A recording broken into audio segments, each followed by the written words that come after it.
Hello friend, welcome to my channel UP board CBSE board show. Friend, आज के इस video में हम बात करेंगे प्राचीन इतिहास के बारे में। और इससे पहले मैंने एक और वीडियो बना दिया है जिसका लिंक डिस्क्रिप्शन में मिल जाएगा आपको, आप वहां से जाकर देख सकते हैं। उसमें भी मैंने 5 क्वेश्चन करा दिया है और ये आज नया क्वेश्चन लेकर मैं आपके सामने आया हूँ। देखिए, इसमें पहला क्वेश्चन क्या बोल रहा है, राजपूतों की उत्पत्ति के विभिन्न सिद्धांतों की आलोचनात्मक व्याख्या करें। देखिए, इसका आंसर क्या होगा।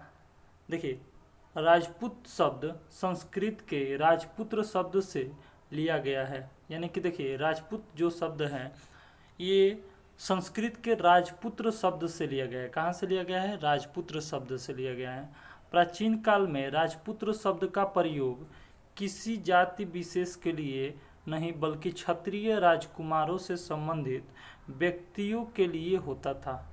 ये देखिए, प्राचीन काल जो है मतलब कि जो भी बीत गया है उसमें राजपुत्र शब्द का प्रयोग विशेष के लिए, यानी कि विशेष के लिए नहीं बल्कि किसके लिए? क्षत्रिय राजकुमारों के लिए ये प्रयोग किया जाता था। ठीक है, अब देखिए, लेकिन क्या होता है कि जो पूर्व मध्य युग होता है, पूर्व मध्य युग में छोटे छोटे जमींदारों के लिए भी प्रयोग किया गया। छोटे छोटे जो भी जमींदार थे उनके लिए भी क्या किया गया? इनका प्रयोग किया गया। और बढ़ते बढ़ते 8वीं सदी में, यानी कि 8वीं शताब्दी में, उसके बाद क्या होता है कि शासक वर्ग के लिए भी ये क्या होने लगता है? प्रयोग में आने लगता है। जो भी शासक जो शासन करते हैं उनके लिए भी राजपूत उन्हें कहा जाता था। और मध्य युग में, पूर्व मध्य युग में किसको? जमींदारों को राजपूत कहा जाता था। इस तरह से क्या होता था कि राजपूत कौन है इससे पता ही नहीं चलता था। तो इसलिए राजपूतों की उत्पत्ति, जो राजपूतों की ये उत्पत्ति है, उसको लेकर क्या किए कि जो भी प्राचीन इतिहासकार थे, जो भी विद्वान थे, वो क्या मतलब कि वो लोग में मतभेद होने लगा। मतलब कि क्या होने लगा कि राजपूतों की उत्पत्ति को लेकर विद्वानों में मतभेद है। विद्वानों में मतभेद कहने का मतलब कि उनको यही नहीं पता है कि राजपूत आए तो कहाँ से आए। ठीक है, कुछ इतिहासकार इन्हें भारतीय मानते हैं जबकि कुछ इतिहासकार इन्हें विदेशी जातियों से संबंधित मानते हैं। कुछ लोग बोलते हैं कि वो लोग भारत से ही आए हैं और कुछ लोग बोलते हैं कि नहीं, वो विदेशी हैं। ये विद्वानों का जो था मतभेद था कि मतलब उनको ज्ञात ही नहीं था कि वो कहाँ से आए हैं। ठीक है, अब देखिए, इतिहासकार विसेंट स्मिथ ने 7वीं से 12वीं सदी तक के युग को राजपूत काल कहा था। जो एक विदेशी हैं विसेंट स्मिथ इतिहासकार, जो बोलते हैं कि 7वीं से 12वीं सदी को क्या बोलते हैं कि ये राजपूत काल है। और यही माना जाता है और आज के डेट में जो हम लोग पढ़ते हैं, हम लोग भी यही जानते हैं कि 7वीं से 12वीं सदी को क्या किया जाता है, क्या माना जाता है? राजपूत काल माना जाता है, यानी कि राजपूत काल कहा जाता है। इस युग में भारत अनेक छोटे छोटे स्वतंत्र राज्यों में टूट गया था। छोटे छोटे राज्यों में क्या हो गया था? इधर उधर बिखर गया था। ठीक है, जो सामूहिक रूप से क्या होता है, राज्यों में टूट गया था। नए अलग अलग राजवंशों की स्थापना हुई जो सामूहिक रूप से राजपूत नाम से प्रसिद्ध हुए। वो क्या हुए कि मतलब कि जो भी सामूहिक रूप से जो थे उनको क्या कहा गया? राजपूत नाम दे दिया गया। ठीक है, इनका अधिकतर छोटे छोटे राज्यों के रूप में संपूर्ण उत्तर भारत में रहा, जिसे राजपूत युग कहा जाता है। ठीक है, इनका अधिकतर छोटा छोटा राज्य कहाँ पर था?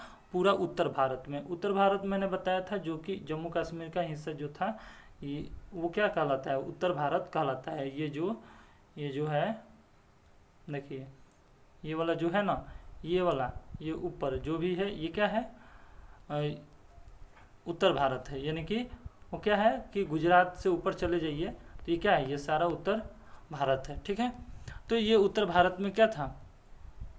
राजपूत युग कहा गया। जो भी थे छोटे छोटे राज्यों में जो बटे हुए थे वो क्या कहलाए? राजपूत युग कहलाए। ठीक है, राजपूतों की उत्पत्ति के संबंध में कुछ मत दिए गए कि राजपूत कहाँ से आए हैं, कैसे आए हैं। ठीक है, तो जिसमें पहला मत था विदेशी की उत्पत्ति का सिद्धांत। विदेशी के उत्पत्ति का सिद्धांत क्या कहता है कि कोई विदेशी आए और वो बोले कि जो राजपूत हैं वो कहाँ से आए हैं, उन्हीं के क्षेत्र से आए हैं। कोई बोलता है कि मतलब कि भारत से नहीं है, और वो मतलब कि उधर से थोड़े आकर भारत में कहीं कहीं बस गए हैं। ये विदेशियों का मत था। भारतीय बोलते हैं, भारतीय उत्पत्ति सिद्धांत में कि जो ये राजपूत सिद्धांत, ये भारतीय उत्पत्ति का सिद्धांत ये बोलते हैं कि जो भारत में जो बड़े बड़े लोग हैं, जैसे कि जिनका जो बुद्धिमान है, जो उच्च स्तर पर है, उनको क्या कहे हैं ये लोग कि राजपूत नाम दे दिए हैं। ठीक है, जैसे कि जमींदार, अभी मैंने बताया जमींदार थे, हाँ, उच्च वर्ग के लोग, वो क्या कहलाते थे, राजपूत कहलाते थे। और इसका तीसरा था अग्निकुंड से उत्पत्ति। अग्निकुंड से उत्पत्ति कहने का मतलब कि एक विशिष्ट ऋषि का नाम आता है इसमें, कि वो अब्बू पर्वत एक था जहाँ पर उन्होंने यज्ञ किया, और उस यज्ञ के अग्निकुंड से ये जो है राजपूतों की उत्पत्ति हुई। और मिस्र उत्पत्ति का सिद्धांत ये कहता है कि चौथा है कि मिस्र उत्पत्ति का सिद्धांत ये कहता है कि ये जो थे कुछ विदेशी थे और कुछ भारतीय थे, इन दोनों को मिलाकर एक राजपूत बना है। तो इस तरह से सबने अपना अपना, जो भी विद्वान थे वो अपना अपना मत दिए। तो ये क्वेश्चन अच्छे से समझ में आया? अगर क्वेश्चन अच्छे से समझ में आ रहा है तो वीडियो को लाइक करिए और ज़्यादा से ज़्यादा शेयर करिए। हमारे चैनल पर नए हैं तो चैनल को सब्सक्राइब करिए। नेक्स्ट क्वेश्चन देखते हैं, क्वेश्चन नंबर इसका दूसरा। देखिए दूसरा क्वेश्चन क्या बोल रहे हैं, देखिए गुर्जर प्रतिहार शासक नागभट्ट द्वितीय के उपलब्धियों पर प्रकाश डालिए। तो गुर्जर प्रतिहार कौन थे, इनका उत्पत्ति कहाँ हुआ, उसके बाद हम लोग देखेंगे कि नागभट्ट द्वितीय की उपलब्धियाँ क्या थी। ठीक है, तो सबसे पहले हम लोग जानते हैं कि गुर्जर प्रतिहार कौन थे। ठीक है, गुर्जर प्रतिहार वंश की उत्पत्ति के विषय में इतिहासकारों में मतभेद है।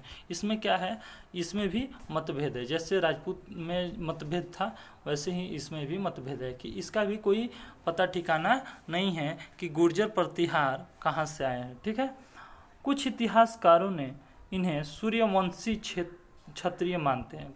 कुछ क्या मानते हैं कि ये सूर्यवंशी क्षत्रिय हैं, तो कुछ विदेशी मानते हैं। यहाँ पे भी क्या हो रहा है कि ये कुछ लोग विदेशी हैं, कुछ क्या हैं, क्षत्रिय हैं, यानी कि मिश्रित हैं। अब देखिए पृथ्वीराज रासो के अनुसार प्रतिहार अब्बू पर्वत पर वशिष्ठ द्वारा संपन्न अग्निकुंड से उत्पन्न हुए थे। यानी कि गुरु वशिष्ठ जो हैं वो क्या किए थे, अब्बू पर्वत पर एक यज्ञ किए थे जिसके अग्निकुंड से ये क्या हुए हैं, उत्पन्न हुए हैं। यानी कि राजपूत काल के जैसा ही ये भी क्या हुआ है, उत्पन्न हुआ है। ऐसा कुछ इतिहास जैसे पृथ्वीराज रासो के अनुसार ये कहा जाता है। ठीक है, अब देखिए कुछ इतिहास इन्हें गुर्जर वंश से मानते हैं, और गुर्जर विदेशी थे इसलिए प्रतिहार को भी विदेशी कहा जाता है। देखिए कुछ लोग गुर्जर जाति जो थे उसके ये क्या है, मतलब वहाँ से ये लोग निकल कर आए हैं थोड़े, और गुर्जर चूँकि विदेशी थे इसलिए प्रतिहार को भी क्या कहा जाता है कि ये भी क्या है, विदेशी हैं। ऐसा क्या अलग अलग इतिहासकारों ने अपना अपना मत दिया है। ठीक है, गुर्जर प्रतिहार की 3 शाखाएं थी। कितनी शाखाएं थी, 3 शाखाएं थी, जो भृगु कक्ष, नंदीपुर, मेदनतक और उज्जैन नामक स्थानों पर क्या करते थे, शासन करते थे। यानी कि जो 3 शाखाएं थी वो अलग अलग जगहों पर क्या करते थे, शासन करते थे। जैसे भृगु कच्छ, नंदीपुर, मेदनतक और क्या, उज्जैन, इन जगहों पर क्या करते थे, वो शासन करते थे। इनमें जो था मुख्य शाखा जो था उज्जैन की थी। वो क्या थी, ये जो उज्जैन दिख रहा है ये उज्जैन की थी। ठीक है, और ये क्या करता था, इसकी शाखा में गुर्जर प्रतिहार वंश का शासक नागभट्ट द्वितीय इसी से संबंधित है। जो ये उज्जैन की जो शाखा थी ये बहुत ही शक्तिशाली थी। ठीक है, और इसमें जो था नागभट्ट कौन था, द्वितीय था, और इसी पर ये शासन करता था। ठीक है, इसने अपने वंश की खोई प्रतिष्ठा को पुनः स्थापित किया था। जो भी इसकी मान प्रतिष्ठा था वो इसके आने से पूर्व खत्म हो गया था, फिर से इसने क्या किया, उसको वापस लाया। ये इसकी क्या है, क्वेश्चन में पूछा क्या गया है कि इसकी उपलब्धियों पर बात करिए। तो यानी कि उपलब्धियां क्या है कि इसने अपनी खोई हुई प्रतिष्ठा को वापस लाया। ठीक है, ग्वालियर लेख में इसकी उपलब्धियों का वर्णन है। ग्वालियर लेख में क्या है, इसकी उपलब्धियों का वर्णन है, जिसमें बताया गया है कि आंध्र, विदर्भ, सिंध और कलिंग को जीता था। क्या किया था इसने, जीता था। किसको, आंध्र को, विदर्भ को, ठीक है, और उसके बाद सिंध को और कलिंग को, ये 4 जगहों को क्या किया था, वो जीत लिया था। और कहा जाता है कि यहाँ के जो भी राजा थे इसके सामने क्या हो गए थे, आत्मसमर्पण कर दिए थे, मतलब कि ये उन पर शासन किया था। ठीक है, तो ये सारी क्या थी, उसकी उपलब्धियाँ थी। अच्छे से समझ में आ गया। अब नेक्स्ट क्वेश्चन देखते हैं, क्वेश्चन नंबर 3। देखिए क्वेश्चन नंबर 3 क्या कह रहा है कि महमूद गजनबी ने भारत पर कितने बार आक्रमण किए। ठीक, आक्रमण का संक्षिप्त परिचय दीजिए। कि महमूद गजनबी जो था वो भारत पर कितनी बार आक्रमण किया, उसका संक्षिप्त क्या करना है, आपको परिचय देना है। तो इसका उत्तर है कि महमूद गजनबी सुबुक्तगीन का पुत्र था। सबसे पहले तो आप जानेंगे कि महमूद गजनबी कौन था। तो महमूद गजनबी कौन था, सुबुक्तगीन का पुत्र था। ठीक, जो अफगान के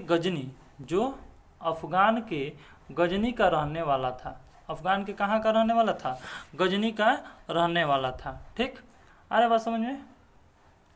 आप देखिए महमूद गजनबी 998 ईस्वी में गद्दी पर बैठा।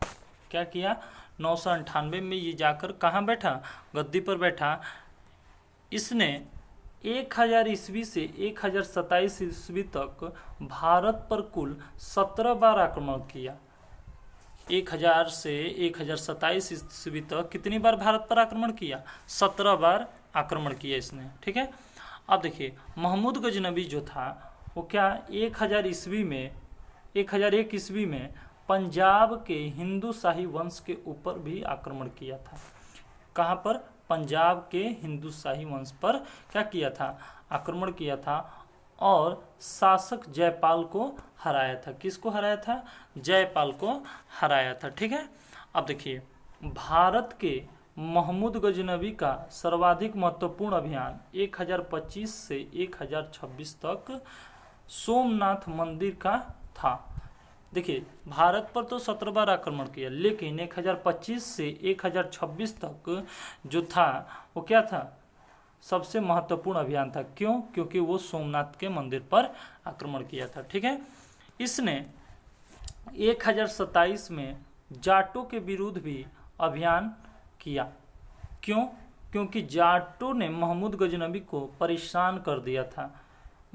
देखिए जाट जो थे ये जब सोमनाथ मंदिर को लूट कर जा रहा था तो जाट जो थे इसको रास्ते में क्या किए थे, इससे परेशान किए थे। इसका जो भी धन था उसको क्या किए थे, एक बार वो क्या कर लिए थे, इससे मतलब जो भी युद्ध करके उससे ले लिए थे, यानी कि उसको पकड़ लिए थे और उससे जो भी था ले लिए थे। तो ऐसे ये 2-3 बार हुआ तो ये उनसे क्या हो गया था, जाटों से परेशान हो गया था। और ये उनके विरुद्ध 1027 में क्या किया, अभियान शुरू किया, यानी कि उनको मतलब उनको मारने के लिए दौड़ा। ठीक है, तो ये कब, 1027 में। ठीक है, अब देखिए महमूद गजनबी के दरबार में 3 विद्वान रहते थे।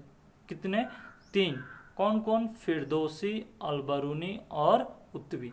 ये 3 जो थे क्या थे, विद्वान थे। कहाँ पर, महमूद गजनबी के दरबार में। और सन 1930 ईस्वी में महमूद गजनबी का असाध्य रोग से मृत्यु हो गई। असाध्य रोग मतलब कि मलेरिया, जो आज के दिनों में जो मलेरिया चल रहा है उससे इसकी क्या हो गई थी, मृत्यु हो गई थी। ठीक है, तो ये कुछ इम्पोर्टेंट क्वेश्चन थे। आई होप कि ये सारे क्वेश्चन आपको अच्छे से समझ में आ गए। और मैंने इससे पहले वीडियो बना चुका हूँ, पाँच क्वेश्चन थे उसमें, लगभग 5 या 6 थे क्वेश्चन उसमें। आप जाकर उसको देख सकते हैं, डिस्क्रिप्शन में मैं लिंक दे दूंगा। अगर वीडियो अच्छी लगी तो ज़्यादा से ज़्यादा लाइक करिए, और हमारे चैनल पर नए हैं तो चैनल को सब्सक्राइब करिए और अपने दोस्तों में शेयर करिए। Thank you so much.